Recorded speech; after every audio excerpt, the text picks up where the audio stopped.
திருச்செந்தூர் முருகன் கோவிலில் நடை திறக்கப்பட்டு முதலில் நடைபெறும் விஸ்வரூப தீபாராதனை முதல் நடை மூடப்படும் வரை பக்தர்களிடம் பணத்தை வாங்கிக் கொண்டு கோவில் நிர்வாகம் கல்லா கட்டுவதாக புகார் எழுந்துள்ளது.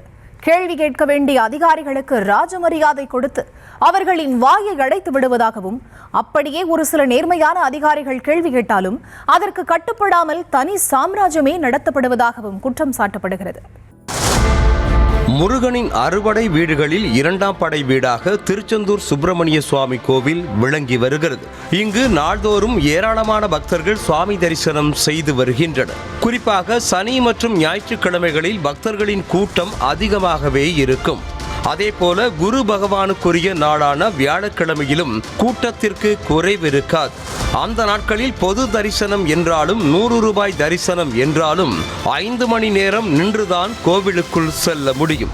அதுவே விசாகம், சஷ்டி உள்ளிட்ட நாட்களில் 8 மணி நேரம் நின்றுதான் முருகன் அருளை பெற முடியும். தினம்தோறும் காலை 4 மணிக்கு நடை திறக்கப்பட்டு 4:30 மணிக்கு விஸ்வரூப தீபாராதனையும் 6 மணிக்கு உதய மார்த்தாண்ட அபிஷேகமும் நடைபெறுவது வழக்கம். அதில் விஸ்வரூப தீபாராதனையில் பங்கேற்றால் கோடி புண்ணியம் என நம்பும் பக்தர்கள் அதிகாலை 4 மணிக்கெல்லாம் வரிசையில் நிற்க ஆரம்பித்து விடுவார்கள். அப்படி விஸ்வரூப தீபாராதனையில் பங்கேற்கும் பக்தர்களிடம் நபர் ஒன்றுக்கு 2000 ரூபாய் வசூலிக்கப்படுகிறது. 2000 கொடுத்தாலும் அந்த டிக்கெட் கிடைப்பது டிமாண்ட் தான். ஆன்லைனில் பதிவு செய்தாலும் நேரில் சென்று வாங்கினாலும் அவ்வளவு எளிதில் கிடைப்பதில்லை. எந்த நேரமும் டிக்கெட் ஃபுல் தான். அப்படி டிக்கெட் ஃபுல் ஆனாலுமே பணம் படைத்தவர்கள் விஸ்வரூப தரிசனத்தில் சுலபமாக பங்கேற்கிறார்களாம். அங்குள்ள ஐயர்கள் வசதி படைத்தவர்களிடம் 2000 கையில் வாங்கிக் கொண்டு ஈஸியாக விஸ்வரூப தீபாராதனையில் கலந்து கொள்ள அனுமதிக்கிறார்களாம். மதியம் 2:30 மணிக்கு மேல்தான் VIP தரிசனம் என நீதிமன்றமே உத்தரவிட்டுள்ளது. ஆனால் அந்த உத்தரவையெல்லாம் ஓரம் தள்ளிவிட்டு VIPக்களுக்கு தரிசனத்திற்கு ஏற்பாடு செய்கின்றனர் கோயில் நிர்வாகத்தினர். இது ஒருபுறம் இருக்க, பொது தரிசனம் மற்றும் 100 ரூபாய் டிக்கெட் தரிசனத்தில் வரும் பச்சிளம் குழந்தைகளுக்கு காய்ச்சிய பால் வழங்கும் திட்டத்தை கடந்த 1 வருடங்களுக்கு முன்பாக அமைச்சர் சேகர் பாபு தொடங்கி வைத்தார். அது ஒரு நாள் திட்டம்தானா என்று கேள்வி எழுப்பும் வகையில்தான் தற்போது உள்ளது. காரணம், எந்த குழந்தைகளுக்கும் காய்ச்சிய பால் வழங்கிய காட்சி கண்ணில் படவே இல்லை. இது குறித்து கோவில் இணை ஆணையர் ராமுவிடம் பக்தர்கள் பலர் கேட்டபோது, தினமும் காலை 4 மணிக்கே காய்ச்சிய பால் வழங்குவதாகவும் நாள் ஒன்றிற்கு 200 லிட்டர் பால் காய்ச்சியதாகவும் கூறியதாக தெரிகிறது.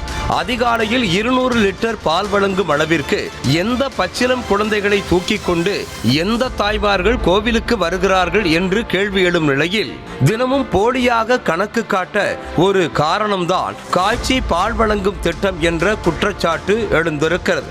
அதே போல பொது தரிசன வரிசையில் பக்தர்கள் கால் கடுக்க நின்று செல்லும் வழியில் வெறும் கேன்கள் தான் இருக்கிறதே தவிர குடிக்க தண்ணீர் இல்லை என்றும், திடீரென யாருக்காவது மயக்கம், மூச்சு திணறல் ஏற்பட்டால் கூட பாதுகாப்பிற்கு செக்யூரிட்டிகளோ அல்லது காவலர்களோ அருகில் நிற்பதில்லை எனவும் புலம்புகின்றனர்.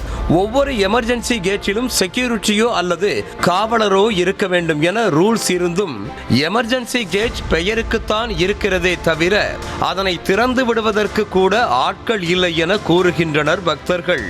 ஒருமுறை பக்தர் ஒருவருக்கு வலிப்பு வந்தபோது எமர்ஜென்சி கேட்டை திறந்துவிட யாரும் இல்லாததால் அவருடன் வந்த பெண்கள் அழுது தங்கள் ஆதங்கத்தை கொட்டினர். கோவில் பாதுகாப்பு பணிக்காகவே 45 காவலர்களை மாவட்ட SP ஒதுக்கியும் அந்த காவலர்கள் கோவிலுக்கு எதிரே உள்ள அவுட் ஸ்டேஷனில் தான் இருக்கிறார்களே தவிர உள்ளே இருப்பதில்லை எனவும் புகார் எழுந்திருக்கிறது. எந்த ரெஸ்பான்சிபிலிட்டி டீ வச்சிட்டு யாரும் நிக்க கூடாதாங்க சார்? வந்து போயிட்டு போயிருக்காங்க. எந்த ரெஸ்பான்சிபிலிட்டி சாவி கொண்டு வரான்ட்டு இருக்காங்கம்மா. நலஞ்சு போய் இல்ல சாவி வச்சுக்கோங்க, எனக்கு யாராச்சும் விட்டாலும் நிக்க கூடாதா? அப்படி என்ன ரெஸ்பான்ஸ் பண்ணி கோயில் நடத்துறாங்க இவங்க? விடிந்தும் விடியாமலும் நடக்கும் விஸ்வரூப தீபாராதனையின் போது மட்டும்தான் 2000 ரூபாயை வாங்கிக் கொண்டு ஐயர்கள் குறுக்கு வேளையில் ஈடுபடுகிறார்களா என்றால் அதற்கு இல்லை என்பதுதான் பதில். அதன் பிறகு வரும் பக்தர்கள் பலரும் பொது தரிசனத்தில் காத்து கிடக்க சிலரிடம் 1500 ரூபாயை வாங்கிக் கொண்டு உடனே தரிசனத்திற்கு அனுப்புகிறார்கள் ஐயர்கள். அதற்கு உடந்தையாக இருக்கும் அங்குள்ள செக்யூரிட்டிகளுக்கு ஐயர்கள் சில சில்லறைகளை அள்ளி கொடுப்பதாகவும் சொல்லப்படுகிறது. ஐயர்கள் அவர்கள் பங்குக்கு சிலரை அழைத்து செல்ல அறநிலையத்துறை அதிகாரிகளும் தங்கள் பங்குக்கு பலரையும் பணத்தை வாங்கிக் கொண்டு தரிசனத்திற்கு அனுப்புகிறார்கள். மொத்தத்தில் காந்தி நோட்டுகள் இருந்தால் முருகனை சிரமமின்றி தரிசிப்பது எளிது என்று டிசைன் செய்து வைத்திருக்கின்றனர் என்பதுதான் பக்தர்களின் குற்றச்சாட்டு. தீயணைப்பு துறையினர், வனத்துறையினர், காவல்துறையினர், கிராம நிர்வாக அலுவலர்கள் என அரசு ஊழியர்களுக்கு கோவில் நிர்வாகத்தினர் கெடுபிடி காட்டுவதில்லை. அதே போல கோவில் நிர்வாகத்தில் நடக்கும் தவறுகளை தட்டி கேட்கும் பவரில் உள்ள அதிகாரிகளுக்கும் பார்த்து பார்த்து ராஜ மரியாதையை கொடுத்து அவர்களை கேள்வியே கேட்க விடாதபடி வாயை கட்டிவிடுவதாக கூறப்படுகிறது. அப்படியே ஒரு சில நேர்மையான அதிகாரிகள் கேள்வி கேட்டாலுமே அவர்களுக்கு கோவில் நிர்வாகம் கட்டுப்படுவதில்லையா? அதிகாரத்தில் உள்ள அதிகாரிகளுக்கு கோவில் நிர்வாகத்தினர் கொடுக்கும் மரியாதை தான் பெரிதாக தெரிகிறதே தவிர அதில் இருக்கும் ஓட்டைகள் தெரிவதில்லை. அதிகாரிகளுக்குத்தான் அத்தனை கவனிப்பு என்றால் சின்னத்திரை மற்றும் வெள்ளித்திரை பிரபலங்களுக்கும் சால்வை அணிவிப்பது, பிரசாதம் வழங்குவது என ஏகபோக மரியாதையை அள்ளி கொடுக்கின்றனர். அது மட்டுமா, கோவிலுக்குள் சினிமா பாடலுக்கு நடனமாடி ரீல்ஸ் எடுக்கும் சம்பவங்களும் தொடர்ந்து நடைபெறுகின்றன. அது சரி, கல்லா கட்டுவதிலேயே கவனமாக இருக்கும் கோவில் நிர்வாகத்திற்கு இளம் பெண்கள் ரீல்ஸ் எடுப்பது ஒரு பிரச்சனையா? ரீல்ஸ் குறித்து யார் என்ன பேசினாலும் வலது காதில் வாங்கி இடது காது வழியாக பறக்க விடுகின்றதா கோவில் நிர்வாகம்.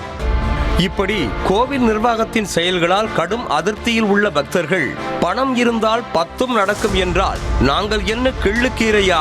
தனியாக சாம்ராஜ்யம் நடத்தும் கோவில் நிர்வாகத்தின் கொட்டத்தை யார்தான் அடக்குவது? திருச்செந்தூர் முருகன் கோவில் வழிபாட்டு தலமா அல்லது வருமானம் கொழிக்கும் இடமா எனவும் கொந்தளிக்கின்றனர்.